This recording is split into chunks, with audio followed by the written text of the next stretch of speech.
네, 시장이 좀 안 좋긴 한데요. 그래도 3분기 실적 시즌이 시작됐고 이 실적 시즌에 대한 중간 점검이라고 할까요? 점검을 좀 해보겠습니다. 신한투자증권의 이정빈 연구원이 나와 있습니다. 어서 오십시오. 예, 안녕하십니까?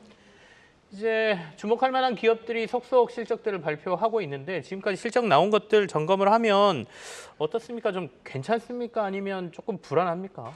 괜찮지가 않습니다. 네. 일단 3분기부터 말씀을 드리면요. 국내 기업들의 3분기 영업이익 같은 경우에는 48조 원, 순이익은 28조 원으로 전년 대비 각각 5.9조 원, 5.8조 원 정도의 감익이 예상이 됩니다. 감익이라는 건 줄어든다는 말씀이시죠? 예, 맞습니다. 네네. 그리고 23년 연간 영업이익과 순이익으로 봤을 때는 각각 172조 원, 112조 원으로 전년 대비 32조 원, 33조 원 감익이 예상되고 있고요.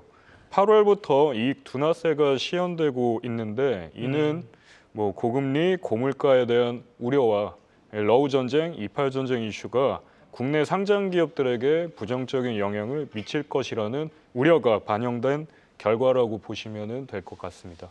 3분기가 조금 기업 실적들이 안 좋아질 전년 대비해서 안 좋아질 가능성이 있다라는 말씀이신데 전체가 이제 공개돼 봐야 알겠죠. 그리고 최근에 네. 무역 뭐 수지나 뭐 이런 것들 나오는 거 보면 조금씩 회복되고 있는 듯한 모습은 보여서 네. 또 4분기가 좀 다르지 않을까 하는 생각도 해보는데요.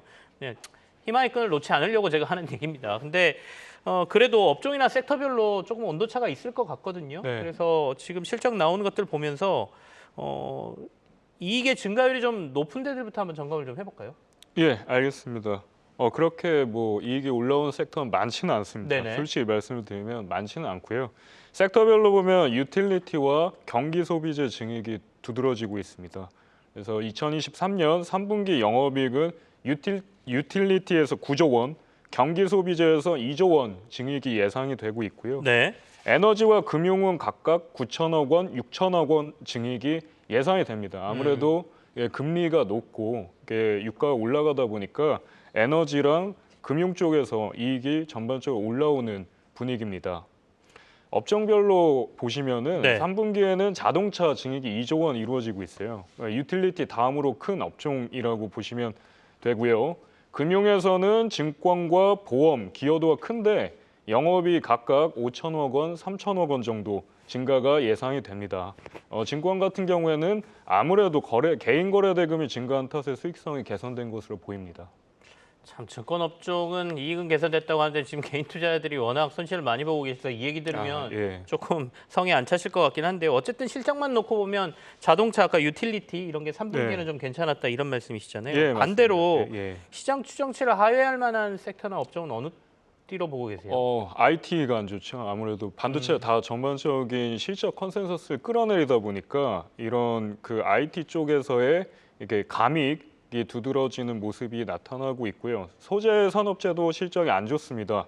이게 아무래도 고유가랑 고금리로 이 소비자 물가 지수가 상승했고 이런 그 수요 자체가 둔화될 것이라는 우려에 이런 경기 민감 섹터가 지금 이익 하향세가 나타나고 있습니다. 네. 네, IT 쪽이 좀 안 좋다라고 말씀하셨으면 이제 반도체도 대표적인 IT 업종이니까 예, 반도체 맞습니다. 업황 반등이 조금 뒤로 밀리고 있는 게 3분기 이익이 안 좋은 영향을 받는 것 같습니다. 예, 맞습니다. 그러면 우리가 3분기부터 시작해서 4분기까지 실적을 좀 악화시킬 수 있는 불안한 요인들 이건 네. 어디서 저희가 좀 찾아야 될 것 같습니까? 3분기 실적 우려 요인은 아무래도 매크로 이슈가 가장 크죠. 지금 네. 그 지정학적 그런 그 중동발 리스크가 커지다 보니까 이 아까 앞서 말씀드렸던 유가 상승과 소비자 물가 부담 그리고 물가를 잡기 위한 연준의 매파적인 스탠스 이런 것들이 투자 심리 악화로 연결이 되고 있습니다. 또한 수급 측면에서도 외국인 자금 이탈, 위험 자산 선호 약세 등이 복합적으로 작용하고 있는데요. 최근에 미 국고채 10년물 금리가 5%를 터치하기도 했었죠. 그래서 이 금리 변동성이 커지고 있다라는 점, 이런 부분들이 현재 이 주식 투자를 쉽지 않게 만들고 있습니다. 따라서 현재는 보수적으로 대응하는 것이 맞다라고 판단하고 있습니다. 보석 증을 좀 주문을 하셨는데 앞서 저희가 이제 방송 출발 시점에 미국 국채 금리에 대한 얘기를 조금 했거든요. 예. 어떻게 보십니까? 우리 그 이정빈 연구원께서는 지금 국채금리 10년물이 5% 이상으로 간다, 네. 안 간다에 미국에서도 논쟁이 많지 않습니까? 네, 지금 네. 상황으로 봤을 때는 5% 이상 훌쩍 좀 넘어설 걸로 보세요? 아니면 5%가 정점으로 해서 조금 조정이 있을 걸로 보십니까? 이게 제가 금리 전문가는 아니지만 네네. 저희 하우스의 뷰, 의견을 빌리자면 상방 여력은 조금 남아 있는 것 같습니다. 그러면 연말까지요. 5% 이상으로 좀 갈 가능성도 네, 있어 보인다. 가능성도 존재를 하고요. 금리 변동성은 이제 계속 커질 것으로 보고 있는데 내년도 2024년 상반기 정도면은 금리에 대한 부분이 좀 안정화되지 않을까 이렇게 보고 있습니다. 2024년 상반기 정도 돼야 국채 시장이든지 전체적으로 기준금리라든지 예, 이런 것들이 좀 안정될 맞습니다. 가능성이 예. 있다. 이렇게 말씀을 주셨습니다. 어렵습니다. 아직도 그럼 뭐 6개월, 9개월 남았다는 얘기인데 네. 그 시장 안의 변동성을 어떻게 견뎌야 되느냐 고민이 좀 됩니다. 네. 3분기 실적으로 저희가 중간 점검을 좀 하고 있고요. 그렇다면 지금 이 시점에서 앞서 이제 실적이 좀 상향되는 업종들, 하향되는 업종들 점검했지 않습니까? 네, 맞습니다. 투자자들이 좀 관심 있게 봐야 될 유망 업종이라든지 섹터는 어디라고 판단하고 계시나요?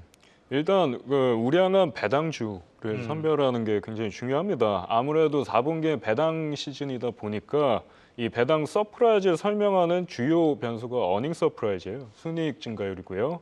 그래서 이런 부분들 고려했을 때 실적과 배당 수익률 모두 양호한 종목에 주목하시는 것이 좋습니다.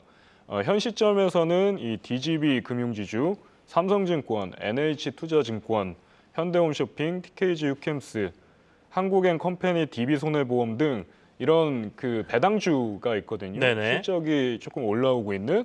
그러니까 요즘에는 실적 배당주라고도 불리우죠. 네. 이런 부분들이 변동성을 낮춰줄 수가 있고 아무래도 이제 이 배당 시즌에는 금융 투자가 수급이 조금 들어옵니다. 배당주 쪽으로. 그래서 이런 이제 수익률 방어 측면에서 도움이 될 것이라고 보고 있습니다.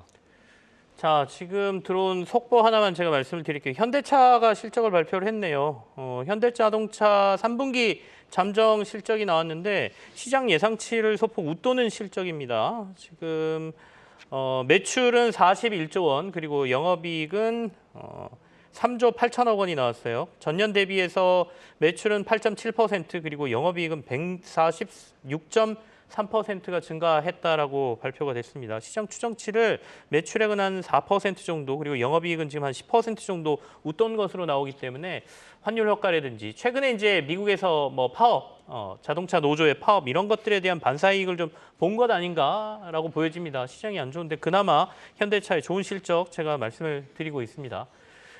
마지막으로 그렇다면 방금 전에 이제 저희가 주목해야 될 섹터랑 이런 거 말씀하셨고요. 네. 3분기 넘어서면서 실제로 어닝 서프라이즈 나올 만한 데들도 있나요? 어디들 증권가에서는 좀 주목하고 계세요? 어닝 서프라이즈 나올 쪽 아무래도 그 경기 소비재 쪽입니다. 경기 소비재 쪽. 필수 소비재, 금융 쪽 이런 쪽입니다. 에너지라든지 아무래도 유가가 올라오는 재고 네. 평가손이 또 잡히지 않습니까? 그런 부분들이 이제 호실적으로 연결될 수 있는 여지가 있다라고 보고 있습니다. 알겠습니다.